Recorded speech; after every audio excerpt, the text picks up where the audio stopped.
오늘도 주님과 동행하시는 복된 하루 되시기를 예수님의 이름으로 축복합니다. 아멘.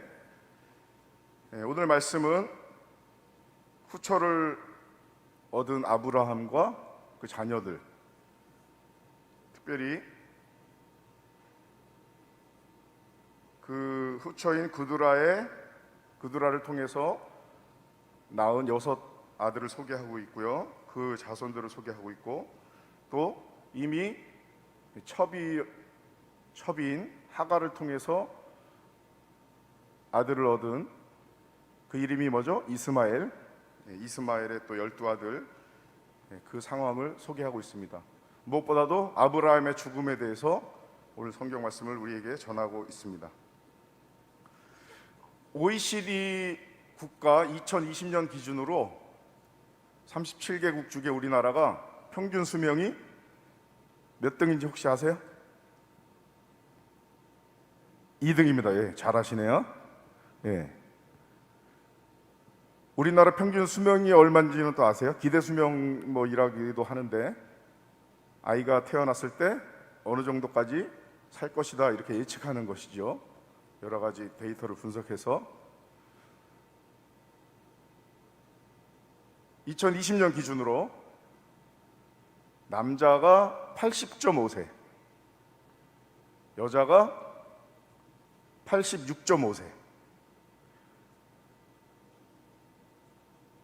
OECD 회원국 중에 2등이라고 합니다. 그런데 1970년 기준으로 봤을 때는 61.5세인가 그렇더라고요, 제 기억에는. 그러니까 제가 태어났을 때는 기대 수명이, 그 당시에 평균 수명이 환갑 정도 사는 것. 제가 그 즈음에 태어났거든요.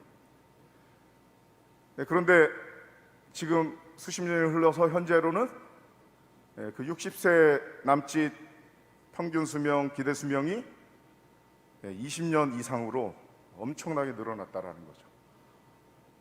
그런데 안타깝게도 우리 남자들의 평균 수명, 기대 수명이 6년 정도 더 낮다라는 거죠. 하나님께서 남자들을 더 빨리 불러가십니다. 이유는 잘 모르겠고요. 어떤 그 자료들을 보면 남자들이 좀 무모한 짓, 위험한 짓을 많이 한다, 그런 또 자료들이 또 많이 나오고, 또 우스갯소리를 많이 하는 것을 또 볼 수가 있습니다. 성경에서도 보니까 시편 90편, 모세의 기도가 담겨져 있는 시편 90편을 보니까 몇 세가 보통 사람들의 사는 연수라고 소개되어 있었죠? 70 정도, 강건하면 80. 그러니까 지금 우리가 사는 지금 이 시대랑도 맞는, 그 당시 이게 출애굽 이후에 광야 생활을 지난 그 이후에 쓰여졌다라고 우리가 추측할 때에, 그 수천 년 전에 하나님 모세를 통해서 그렇게 기도하게 하신 그 내용과 또 일맥상통한 부분이 있어서 또 놀랍기도 합니다. 아브라함이 175세에 하나님의 부르심을 받아 열조에게로 돌아갔다라고 성경은 소개하고 있습니다. 그런데 또 한편으로는 후처를 얻고 그 이전에 첩을 얻고 해가지고 하나님께서 원하시는 사라를 통한 이삭, 그 이외의 일들이 벌어지고 있다라는 것을 우리가 기억할 필요가 있습니다. 하갈을 통해서 사라의 몸종이었죠. 애굽 사람 하갈을 통해서 이스마엘이 태어났고, 그 이후에 이삭이 사라를 통해서 태어났고, 그리고 오늘 말씀에서 읽었듯이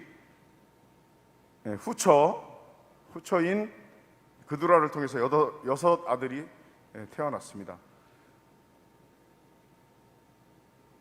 아브라함이 믿음의 조상 열국의 아비로, 사라도 마찬가지지만 정말 우리가 본받고 따라야 할 그런 믿음의 선조임에는 분명하지만, 우리가 그렇듯이 그 또 이면에는 아픔과 상처, 허물과 실수, 죄악이 있습니다. 그럼에도 불구하고 하나님께서는 그 연약한 인생을 붙드시고, 나와 같이 이렇게 부족한 인생을 붙드시고 함께 하셔서 믿음 주시고 은혜 주시고 능력 주셔서 주님의 뜻을 이루어 나아가는 그 언약의 말씀을 성취해 나아가는 그 일에 동참할 수 있도록 해주셨다라는 겁니다. 이 얼마나 감사한 일입니까? 내가 하나님 자녀 되었으니 이제 죄 짓지 말아야지. 그리고 죄를 안 지면 좋은데 우리는 살다 보면 알게 모르게 정말 죄를 많이 짓고 살고 있다라는 거죠. 그런데 중요한 것은 그때그때 죄를 깨닫고 회개하고 돌이키는 것, 그것이 중요하고, 또 그거보다 더 근본적으로 우리가 주목하고 중요하게 생각하고 따라가야 될 것은 주님을 믿고 의지하며 성령 인도하심 따라, 우리가 찬송을 불렀듯이 성령 인도하심 따라 행하는 그것에 우리가 더욱더 전력으로 열심으로 임하는 것이 중요하다라고 우리가 생각할 수 있겠습니다.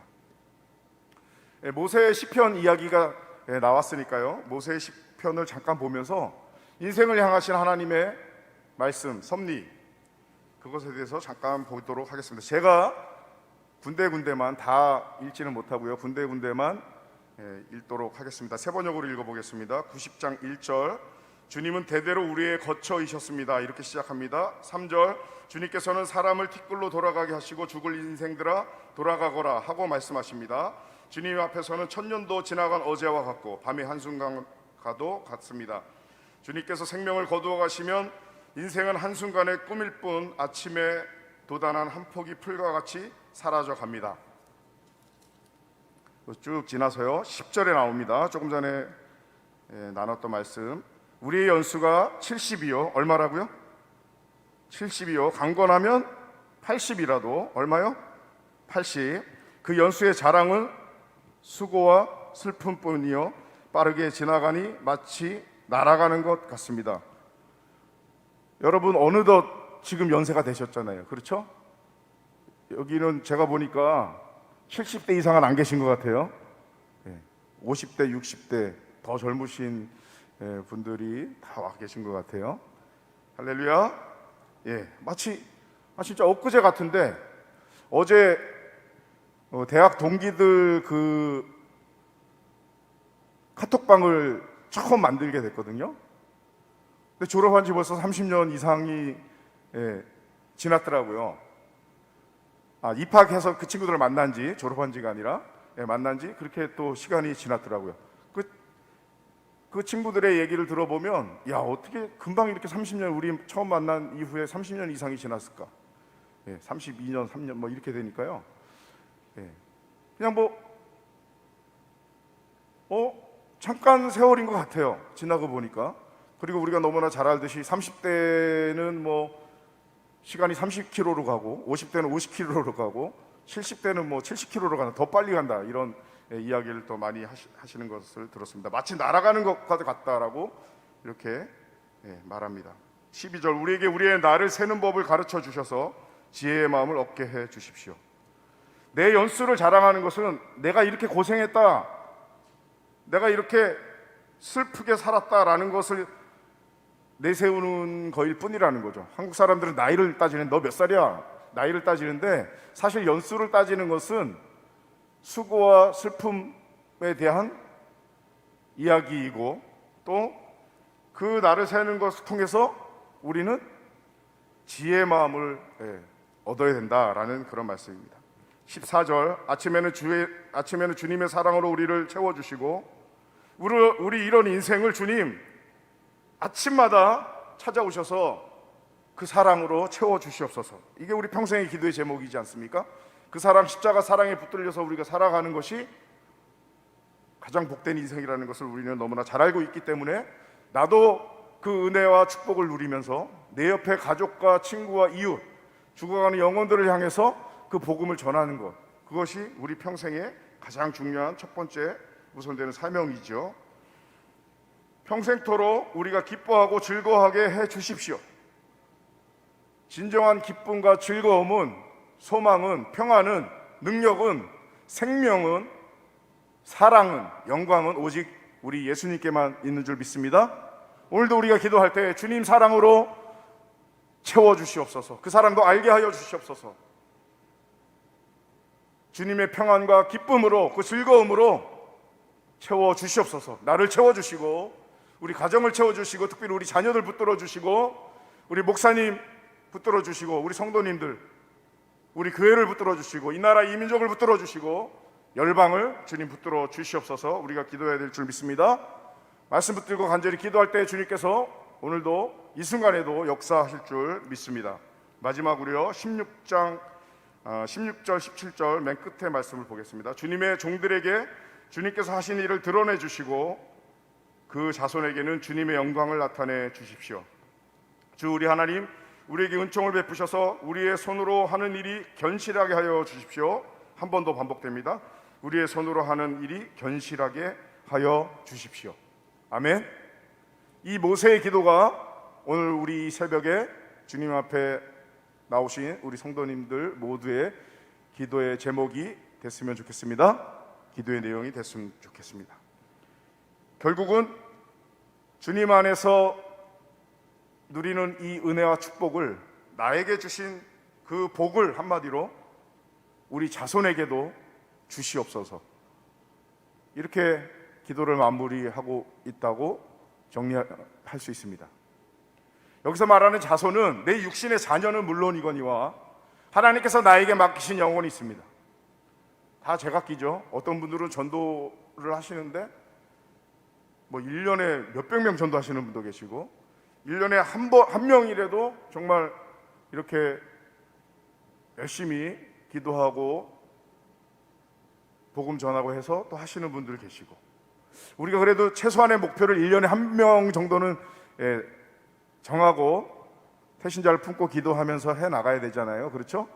누구는 몇 명을 하고 누구는 몇 명을 하고 이것이 중요한 것이 아니라 한 명이라도 하나님 주신 영혼을 위하여 내가 기도하면서 섬기면서 사랑하면서 희생하면서 헌신하면서 복음을 전하고 주님께로 돌아올 수 있도록 그 역사를 이루어가는 것, 그것이 오늘날 우리에게 하나님 명하시는 가장 중요하고 시급한 그러한 일이라고 생각이 됩니다. 이제 한 5분 정도는 그러면 하나님께서 그렇게 자녀를 낳은 아브라함을 통해서 어떻게 그 언약을 이루어 가시는지 그것에 대해서 마지막으로 살펴보고 정리하고 기도하도록 하겠습니다. 하나님께서 언약을 세우시고 창세기 12장 1절부터 3절을 보면 우리가 너무나 잘 아는 내용이죠. 너는 본토 아비 그 집을 떠나서 내가 지시하는 땅으로 가라. 내가 너에게 복을 줄 테니까 너는 복의 근원이 될 것이고 너로 인해서 모든 민족이 복을 받게 될 것이다. 이런 내용이 창세기 12장 1절부터 3절까지 나오잖아요. 그 언약을 이루심에 있어서 하나님께서 하시는 방법은 늦은 나이까지 아브라함이 아이를 낳지 못했지만 자녀를 얻지 못했지만 그럼에도 불구하고 하나님께서 사라를 통해서 주실 자녀를 기다려야 됐었죠. 근데 그렇게 하지 못했죠. 그래서 아브라함과 단순히 뭐 그 이유 때문만이라고 할 수 없지만 분명히 그 이유가 또 반영이 되어서 하나님과 아브라함이 단절되는 기간이 있습니다. 한참 후에 제 기억에는 한 13년 정도 걸린 걸로 알고 있는데요. 하나님 다시 만나 주시고 다시 이끌어 가시죠. 하나님께서는 이삭을 통해서 아브라함의 아들 사라를 통해서 얻은 이삭을 통해서 그 언약을 이루어 나가시는 장면을 우리가 볼 수가 있습니다. 너무나 잘 알고 있듯이.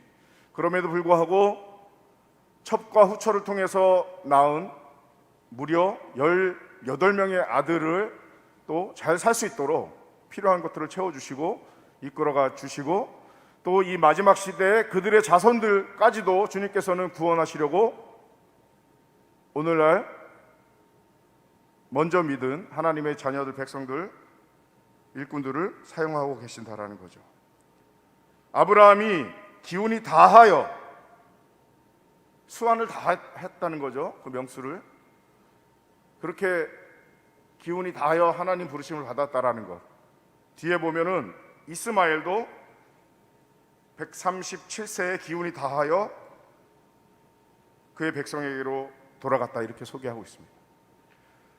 사실 얼마나 살 수 있느냐 사느냐 이것도 중요하지만 어떻게 사느냐 이것이 더 중요한 것이죠. 사람마다 다 연수가 달라요. 그냥 일반적으로 따졌을 때 70, 80, 요새는 이제 90 뭐 이렇게까지도 잘 사시는 분들이 많으신데, 저희 할아버지 권사님도 100세 딱 사시고 돌아가셨거든요. 그렇게 사시는 분이 계시는 반면에, 또 우리 인간적으로는 안타까운 마음, 슬픈 마음이 있지만, 아쉬운 마음이 있지만, 지난주간에 말레이시아에서 이렇게 함께 알고 사역하고 또 이랬던 선교사님 한 분이 하나님 부르심을 받았거든요. 46살이에요. 46살. 그렇게 또 비교적 일찍 하나님 부르심 받는 경우도 있어요. 근데 중요한 것은 뭐냐면, 그 부르시는 날은 내가 몰라요. 오늘이 될지 내일이 될지 몰라요. 장담할 수 없어요. 그런데 이제 많은 사람들은 내가 그래도 이만큼 살 것이라고 생각을 하고 살죠. 또 연세 드신 분들도 내가 더 살면 뭐해? 저의 장모님도 그런 말씀을 자주 하셨었는데, 그럼에도 불구하고 그래도 웬만큼 사람 사는 만큼, 다른 사람들 사는 만큼 살고, 제가 뭐가 이상하다 했더니 마스크를 계속 쓰고 있어가지고 좀 불편한데 그냥 계속 하겠습니다. 마스크를 안 벗었습니다. 그럼에도 불구하고 내가 사는 날 동안 이 정도 살면서 잘 살고 싶다라고 하는 마음은 인간이 갖고 있는 당연한 바람입니다.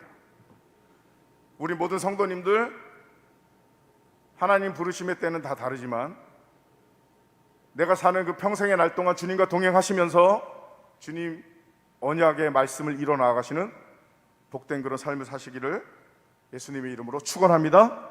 아멘. 주님께서 너는 복의 근원이 될 것이다, 이렇게 말씀하셨어요. 아브라함이 또 믿는 우리가 복의 근원이 될 수 있는 것은, 우리가 진짜 복의 근원이라서가 아니라 복의 근원이신 하나님, 디모데전서 6장 15절 현대인의 성경을 보면 하나님은 복의 근원이시다, 이렇게 선포하고 있습니다. 복의 근원이신, 복 자체이신, 가장 좋으신 하나님, 우리가 헌신의 찬송을 부르잖아요. 매 주일 예배 때마다. 좋으신 하나님, 좋으신 하나님, 참 좋으신 나의 하나님, 하나없는 축복을 우리에게 주시니 정말 주님은 좋으신 하나님이십니다. 나의 아버지 하나님, 주님을 찬양합니다. 이런 마음으로 우리가 헌신하는 찬양을 드리잖아요. 그 복의 근원이신 주님께서 복을 주시니 너는 복의 근원이 될지니라, 이 말씀이에요. 복이신 주님께서 우리에게 임하시니까, 복 자체이신 그분께서 우리에게 임하시니까, 또 우리에게 필요한 모든 복을 우리가 주님께로부터 받았으니까, 사실 이미 받은 겁니다. 모든 것을 다 받았어요. 우리가 예수 믿고 하나님의 자녀가 된 그 순간 성령도 받고 필요한 모든 것 다 받았습니다. 기도로 그것을 캐는 거예요. 우물에 물동이를 내려서 깃잖아요. 기도로 말씀 의지해서 그 물동이를 내려서 필요한 은사, 필요한 능력, 지혜, 이러한 것들을 꺼내는 거예요. 냉장고에서 음식을 꺼내듯이.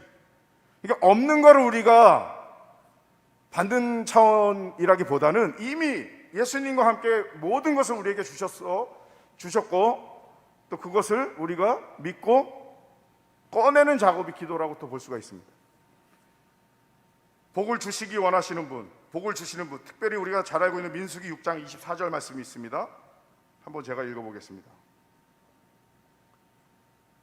아론과 그의 아들들에게 말하여 이르기를, 너희는 이스라엘 자손을 위하여 이렇게 축복하여 이르되, 여호와는 내게 복을 주시고 너를 지키시기를 원하며, 여호와는 그의 얼굴을 내게 비추사 은혜 베푸시기를 원하며, 여호와는 그 얼굴을 내게로 향하여 드사 평강 주시기를 원하노라.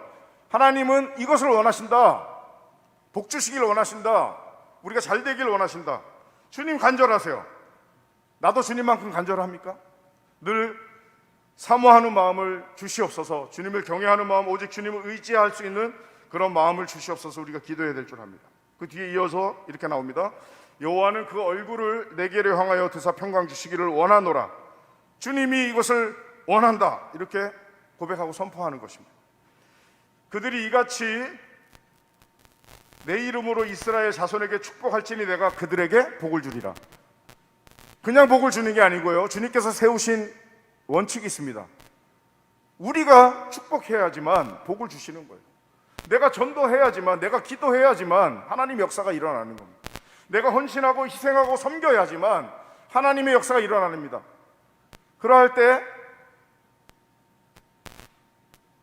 구원의 역사가 일어나고 부흥의 역사, 응답의 역사 일어나는 줄 믿습니다. 시편 115편 말씀 마지막으로 잠깐 살피고 마치겠습니다. 이렇게 나와 있어요. 9절부터 보면 여호와를 의지하라. 10절 여호와를 의지하라. 11절 여호와를 경외하는 자들아 너희는 여호와를 의지하여라. 12절 여호와께서 우리를 생각하사 복을 주시되 이스라엘 집에도 복을 주시고 아론의 집에도 복을 주시며 높은 사람이나 낮은 사람을 막론하고 여호와를 경외하는 자들에게 복을 주시리로다. 여호와께서 너희를 곧 너희와 너희의 자손을 더욱 번창하게 하시기를 원하노라. 너희는 천지를 지으신 여호와께 복을 받는 자로다. 아멘.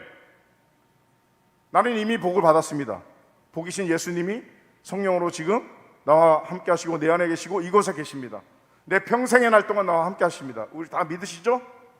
오직 그분만 의지하고 언약의 말씀을 이뤄나가는 우리 모든 일신 가족들 되시기를 예수님의 이름으로 축복합니다.